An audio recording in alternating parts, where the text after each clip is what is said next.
Hello everyone, we're here to talk to you today about the professions of public health and therapeutic recreation. First of all, we'd like to introduce ourselves. Hi, I'm Hassan, studying health promotion. Hi, I'm Harpreet, specializing in therapeutic recreation. Hi, I'm Tegan, doing therapeutic recreation as well. And I'm Saif, a student of public health. We plan to give you a brief overview of the two professions, the concepts and frameworks which are integral to their practice, the importance of both professions in the context of human rights, and the skills you should develop if you wish to pursue a career in these areas. We're happy to answer any further questions you may have at the end of our presentation. I'll hand over to Hassan to start. Thanks, Saif. So the main goal of those in the public health profession is to protect and improve the health of individuals and their communities. This work is achieved through a wide range of roles, as you can see in the figure, which includes advocating for the policy reforms to address social and environmental risk factors, ensuring equitable services for marginalized communities, creating supportive environment for the uptake of health promotion interventions. Then there is reorienting programs to meet the need of priority populations, designing, implementing and evaluating programs and policies to improve the health of individuals and communities, and finally researches to find the risk factors of diseases and illnesses and to find those who have a high susceptibility to risk factors. So these diverse and varied roles are conducted in a multitude of settings, which include international health organizations like World Health Organization and UNAIDS, then Commonwealth health departments, namely the Department of Health and Australian Bureau of Statistics, state health organizations like New South Wales Health, local health districts, public health units, sexual health clinics, etc. Then there are non-government health organizations like Cancer Council, Diabetics New South Wales, and others, non-for-profit organizations and advocacy institutes like Transgender in Australia, and research institutes like the Kirby Institute and the George Institute for Global Health. Now I'll get Tegan to speak about therapeutic recreation. Thanks, Hassan. Those that work in the field of therapeutic recreation can have many different job titles, such as recreational, diversional, or leisure therapists, therapeutic recreation specialist, activities coordinator or officer, leisure officer, and more. Despite the variance in job titles, they all have the same overarching goal of improving the health of individuals by removing any barriers caused by disability, aging, or social stigma which impact upon a person's ability to choose, decide, and participate in recreational activities. Therapeutic recreation has employment opportunities across a variety of different institutions, such as public and private hospitals, outpatient and rehabilitation clinics, residential or community-based aged, disability, palliative and respite care, youth and community services, mental health teams, prisons, and private practice. Due to the broad nature of the institutions which public health and therapeutic recreation professionals work in, that Hassan and myself have just mentioned, you can see that these professionals work with a wide range of demographically diverse clients and populations who have varying cultural values, belief systems, and backgrounds. This diversity amongst their clients, along with a growing body of research showing culture is an important determinant of health, which can impact health outcomes in many ways, highlights the need to incorporate the concept of transcultural health into the practice of both public health and therapeutic recreation.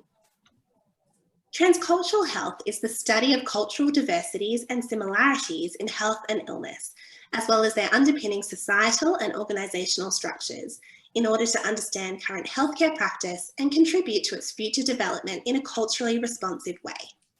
Transcultural health enables us to be culturally competent, which is essential in order to increase awareness of personal biases, assumptions, stereotypes, and values. Developing this depth of understanding about the interplay between culture and health allows those working in public health and therapeutic recreation to provide culturally competent, empathetic, patient-centred messaging and care, which then ensures better health outcomes. There are also other concepts and frameworks which are equally important to both professions, which Hassan will detail now. Thanks, Tegan.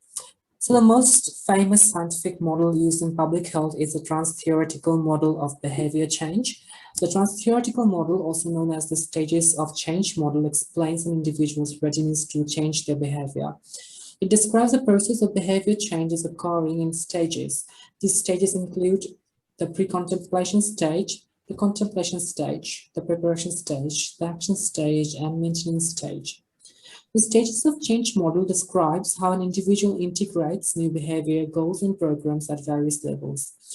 At each stage, different intervention strategies will help individuals progress to the new stage and through the model, as you can see in the figure to the right. The leisure and well-being model is one of the most highly regarded and often used models within the therapeutic recreation field. Principal concepts underlying the leisure and well-being model are a focus on strengths and capabilities of patients, focusing on ability rather than disability, and building a life of meaning by developing strengths and resources. Now I'll hand over to Harpreet. Thanks, Hassan. Equally important as model of practice and a culture competent approach is ensuring healthy interprofessional relationship in public health and therapeutic recreation teams.